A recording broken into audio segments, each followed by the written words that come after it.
விஷயத்தை பேசணுன்னே ஜெனிஃபர் என்கிட்ட கால் பண்ணி ஐஸ் மாப்பிள் ஐஸ் சொல்கிறாங்க, ஐயோ ஐஸ் கம்மியில் ஐயோ நான் சொல்லிட்டேன் ஐயோ சொல்கிறேன் நான் சொன்னேன். சரி ஓகே உடைய திரும்பி ஐஸ் மாப்பிள்ளை தான் கல்யாணம் பண்ண சொன்னாங்க அப்படின்னு கம்பல் பண்ணாங்கன்னா நீ எனக்கு சொல்லு பேசிக்கிறேன். இதில் வந்து நீ தான் முடிவு எடுக்கணும். சரி இப்போ அவங்களுக்கு என்ன அவனுக்கு பிரதீப் மாப்பிள்ளை பிடிச்சிருக்கா, சரி என்ன வீட்டில் ஏதாவது பேசுகிறாங்கன்னா நான் பேசுகிறேன், நீ எழுது பண்ணிக்காத அப்படின்னு.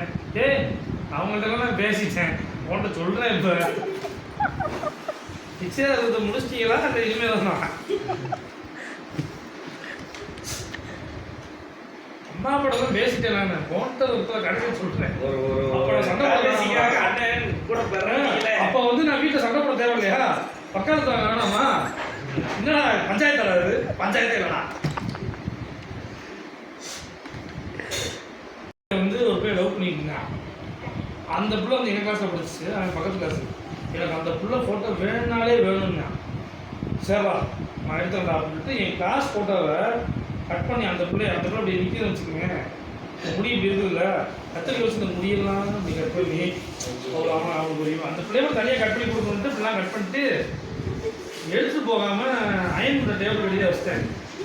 வீட்டில் பல வருஷம் மாற்றாமல் இருந்த அந்த அயன் பண்ணுற துணியை எடுத்தீங்கன்னா அந்த போட்டோ என்னது வீட்டுக்குள்ளே கஞ்சா பிஸ்னஸ் என்ன அது கடைசியில் அவன் எனக்கு ஆதரவு தெரிஞ்சு வீட்டில் அடி வாங்கிட்டு போனால் என்னவோ தெரியாது. விஷயத்துக்கு நான் சம்மந்தமே இல்லாத உதவி தான் பண்ணுறதெல்லாம் வெட்டி வச்சது. இந்த பழக்கம் உனக்கு இருந்துச்சு, நல்லது பண்ணுறது சுத்தமா கண்ட விளவுக்கெல்லாம் அடி பண்ணிட்டு. ஆனால் வந்து நீங்கள் சொன்னீங்களா ஸ்டார்டிங்கில்